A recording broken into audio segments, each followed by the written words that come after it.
Pemirsa, proses penyelamatan maskapai penerbangan PT Garuda Indonesia Tbk kembali terhambat dengan adanya putusan arbitrase yang menolak sikap Garuda untuk membatalkan kontrak leasing pesawatnya secara sepihak.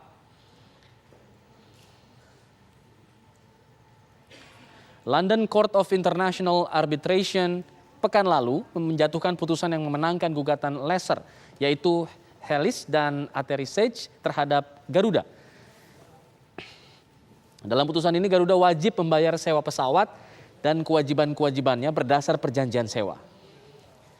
Selain itu Garuda juga wajib membayar bunga keterlambatan serta pembayaran biaya perkara. Dalam penjelasannya ke Bursa Efek Indonesia, Garuda belum merinci dampak kerugian ataupun beban pembayaran yang harus ditanggung Garuda terhadap putusan tersebut. Sebelumnya Garuda secara sepihak telah menghentikan pembayaran sewa ke sejumlah lessor atas sejumlah kontrak sewa yang dianggap merugikan Garuda.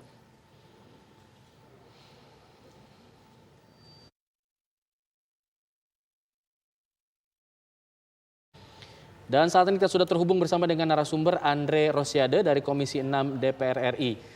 Selamat sore Bang Andre, Assalamualaikum. Waalaikumsalam warahmatullahi wabarakatuh. Selamat sore Alfat dan Syirah. Iya. Bang Andre, bagaimana melihat putusan ini semakin merugikan kondisi dari Garuda yang diwajibkan untuk membayar sejumlah denda sekarang? Iya, memang kita tahu saat ini Garuda sedang mempersiapkan proposal restrukturisasi ya.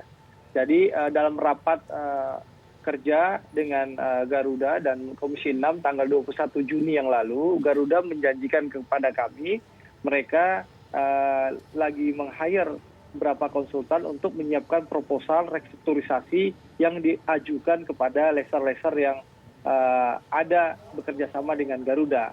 Dan kita harus jujur, saat ini Garuda itu memiliki 142 pesawat.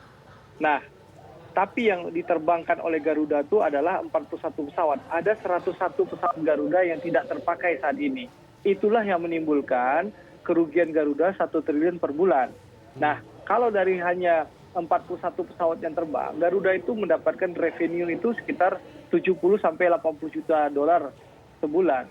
Jadi insya Allah perusahaan ini bisa sehat kalau kita bisa mengembalikan 101 pesawat itu ke lessor. Nah, salah satu lessor inilah Gosyak ini yang melakukan gugatan di arbitrase London dan akhirnya memenangkan gugatan atau mengalahkan Garuda. Nah, dari awal memang Gosyak ini salah satu lessor yang kurang kooperatif untuk diajak bicara dengan Garuda.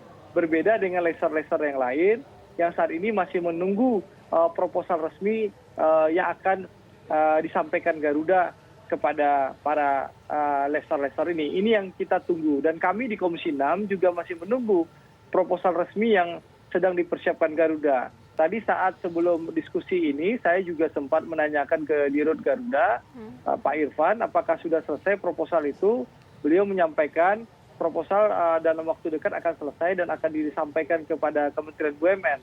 Dan juga akan disampaikan juga informasinya kepada Komisi 6. Seperti itu. Nah, soal arbitrase tentu mau tidak mau Garuda harus segera, yang kita minta tentu Garuda harus membangun komunikasi ya kepada Gosyak ini untuk cara pembayarannya, apakah kita bisa mencicil atau apa. Komunikasi sedang dilakukan, itu informasi yang kami dapatkan dari Garuda. Oke, Bang Andre, ada impact ataupun dampak tidak ketika nanti hanya ada 41 pesawat yang beroperasi, kemudian pemasukan akan jauh seperti apa? Begini, saat ini Garuda dengan situasi pandemi memang hanya bisa menerbangkan 41 pesawat. Jadi 101 pesawat yang ada, jadi total pesawat Garuda ini ada 142 ya. Nah, yang terbang itu hanya sekarang 41. 101 itu tidak terbang. Nah, Garuda lagi mengupayakan mengembalikan pesawat itu ke lessor. Kalau tidak bisa mengembalikan, Garuda menawarkan pay by hour. Pesawat itu akan dibayar kalau dipakai untuk terbang. Itu lagi proposal ini yang lagi disiapkan oleh Garuda. Karena kalau kita bayar semua, kita tidak mampu. Apalagi pesawat yang kita butuhkan hanya 41 pesawat. Nah, itulah yang menyebabkan tadi saya ulangi, Garuda berhutang 1 triliun per bulan yang muncul di hutang Garuda. Karena Garuda sebenarnya hanya menerbangkan 41 pesawat. Nah, inilah tahap restrukturisasi Jadi Garuda ini bukan hanya digugat di arbitrase ya, ada juga yang melaporkan Garuda yang ingin mem-PKPU Garuda saat ini. Baik. Nah, kita minta manajemen Garuda untuk benar-benar mempersiapkan proposal restrukturisasi untuk disubmit ke seluruh lesor-lesor yang ada. Seperti itu, Ya. Mas Alfat dan Mbak Syera. Bang Andre, tadi kan ada satu lesser Ghost Shark yang tidak kooperatif gitu tadi disebutnya begitu. Iya. Sementara ada lesser-lesser lain juga yang sekarang masih menunggu proposal restrukturisasinya. Kalau mereka juga menolak, artinya kan semakin sulit posisi Garuda di sini.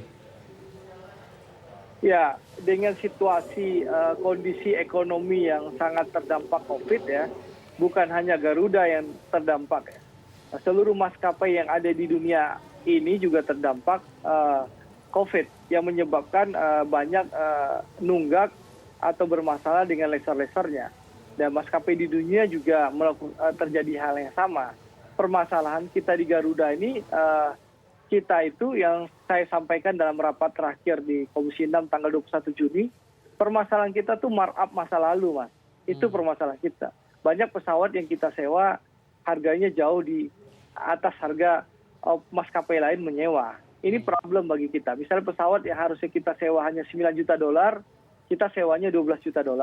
Pesawat yang harusnya kita hanya sewa $7 juta, kita sewanya $9 juta. Makanya ada anekdot, Garuda itu bisa break even point itu kalau pesawatnya penuh, lalu 20% pesawat, jadi 140% itu baru bisa, kalau 140% terisi, baru pesawat itu bisa break even point. 100% di dalam pesawat, 20% di sayap kiri, 20% di sayap kanan. Itu anekdot di Garuda. Karena memang beban korupsi ya, dugaan korupsi masa lalu yang begitu luar biasa di Garuda. Nah, inilah manajemen baru yang harus kita dukung untuk membenahi Garuda. Saya rasa kita harus menunggu ya hasil proposal resminya. Kami juga di Komisi 6 menunggu dan kami meyakini manajemen sekarang betul-betul serius melakukan pembenahan. Dan kita tentu akan memberikan dukungan politik ya, agar permasalahan Garuda ini bisa selesai dan maskapai Garuda National Flag Carrier ini bisa diselamatkan. Seperti itu, Mas Alfat. Baik. Terima kasih Bang Andre, kita akan tunggu nanti hasil proposal restrukturisasinya seperti apa dan semoga bisa menjadi jalan untuk menyelamatkan Garuda. Selamat sore. Oke, terima kasih. Assalamualaikum warahmatullahi wabarakatuh. Waalaikumsalam warahmatullahi wabarakatuh.